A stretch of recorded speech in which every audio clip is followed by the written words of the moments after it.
Hi guys, welcome back to my channel. So I am back with a new story for all of you. So I'm going to start and read the story. So please see and listen carefully the story.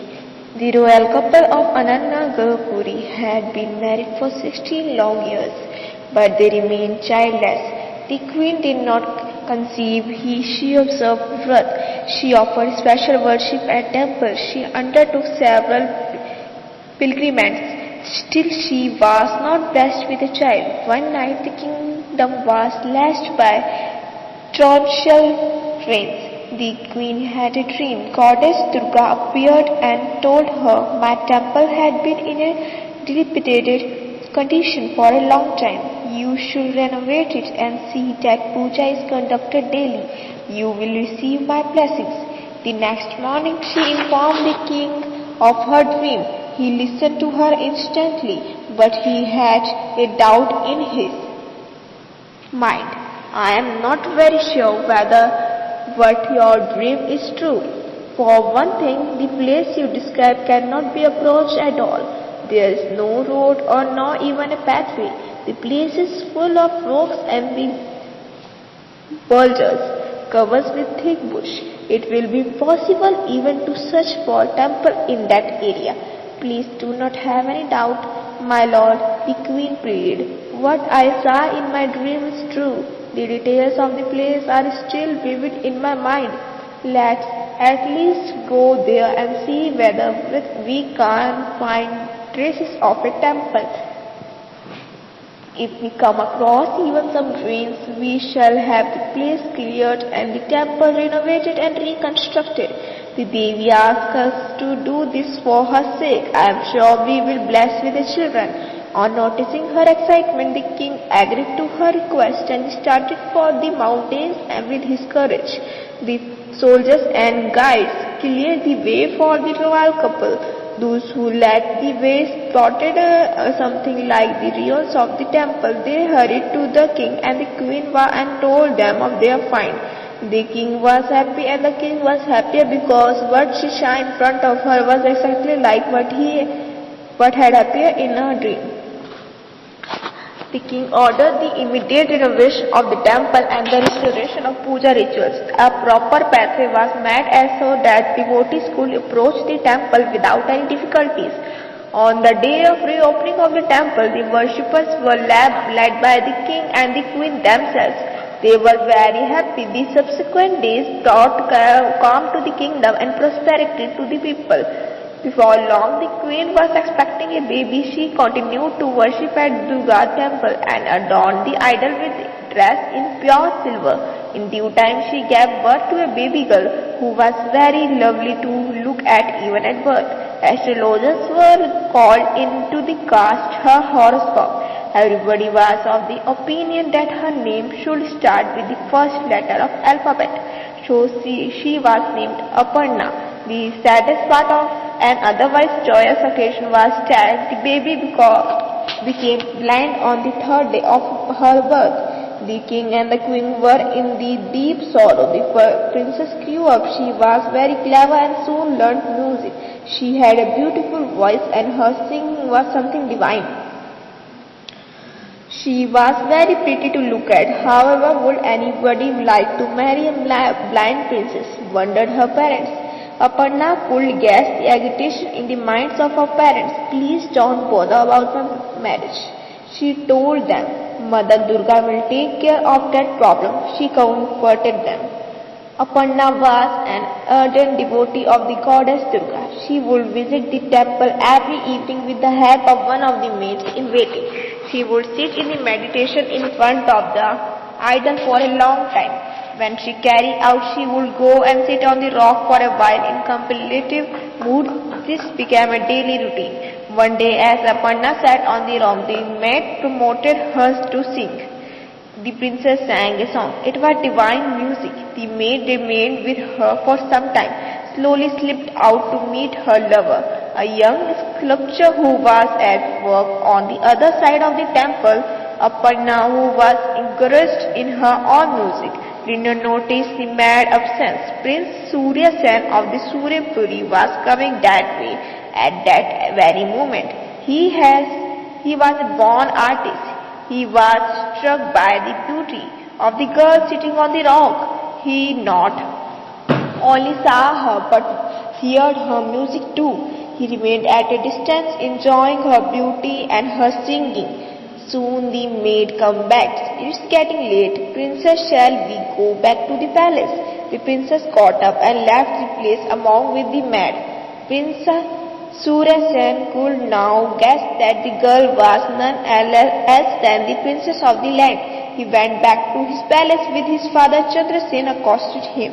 Son, Surya Sen, it is the time you got married. The emperor keen that his daughter Suvarma is the given in the marriage to you. The proposal has come from him direct, and I feel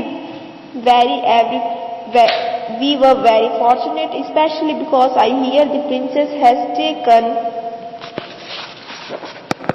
a liking for you, but I should know your opinion before I give my word. What do you say? Now something had happened a couple of years earlier. The emperor had known that Prince Surya Sen was a talented artist, so he invited him to his palace and requested him to paint a portrait of the royal family. While preparing the portrait, he had seen Suvarna, who looked plump. She was not ugly, but somehow Surya Sen thought that she was very fat.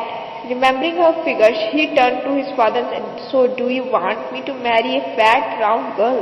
Can't I get a better match?" King Chandrasen was angry at his son's remarks about Suvarna. "Who do you think you are? Another handsome god of love? Don't forget that we have Hans and a squint." Suryavanshi protested, "You must respect and my wish too in this matter. It is my desire to marry another princess, Aparna of Angapuri. I have drawn a portrait of the princess. Here it is, just take a look." Chandrasen was struck by the Aparna beauty as seen in the picture. He stared at the portrait for a long time and then said, "True, my son, she is really a beauty. At the same time, remember, we can't reject the emperor offer just like that. After all, we were his vassals, and if he takes it into his head, he may even attack us, annex our kingdom. You know, all that's well. It will be therefore be good for the kingdom and for the royal family if you get married, Princess Suvarna. Give it a serious thought." King Chandrasen found that his son was not willing to change his stand and would marry only Aparna.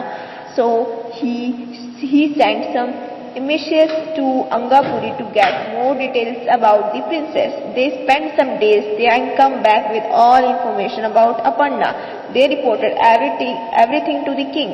"It looks as though you only saw Aparna from distance." The king confronted Prince Surya Sen with his remark, "You did not go anywhere near her, nor did you talk to her." "Yes, father," replied Surya Sen. "I enjoyed her beauty from a distance and her music too. It was something divine. I forget myself at that time, but I can't forget her face and figure."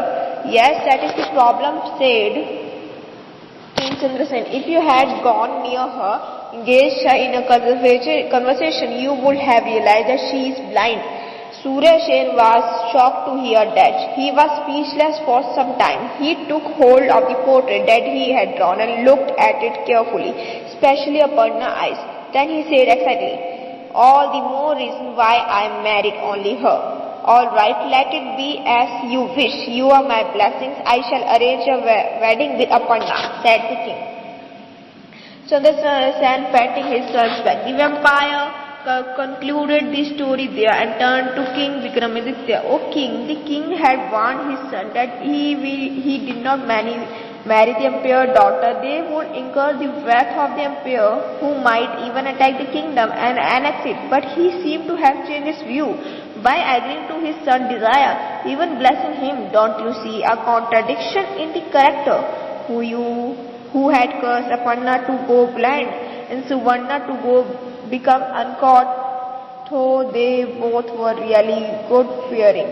If you don't give me satisfactory answer, you know what will happen to you. Your head will be blown to the pieces. Vikramaditya thought for a while and answered the vampire. It is true, King Chandrasen did fear the emperor, but he was certain that the emperor would only compliment him and praise his son. If he were to know that the prince had married a blind girl, he would take Surya Sen to be kind-hearted, and he would have all sympathies for the prince and forget all about conquering Suryapuri. If Aparna had not been blind, she would have noticed the hunch and squint in the Surya Sen and might not have married the prince. On the other hand, the prince admired the beauty and music of Aparna. What happened after their marriage would be their fate, and none else would have been plagued. The vampire realized that the king had once again been too smart for him. He flew back to Asian Tree, carrying the corpse with him. Vikramaditya drew his sword and went after the vampire. So that is the story. So it is the story about a hunchbacked prince and a blind princess. So it is a good story, and it is also a moral story for all of you. If you like this story and like to listen many stories on my channel, so get notified by clicking subscribe button and clicking bell icon. You get more videos on my channel. So if you check my videos page, you get so many videos and stories that you can also listen and watch them also. So that is the story. Thank you for watching. Bye.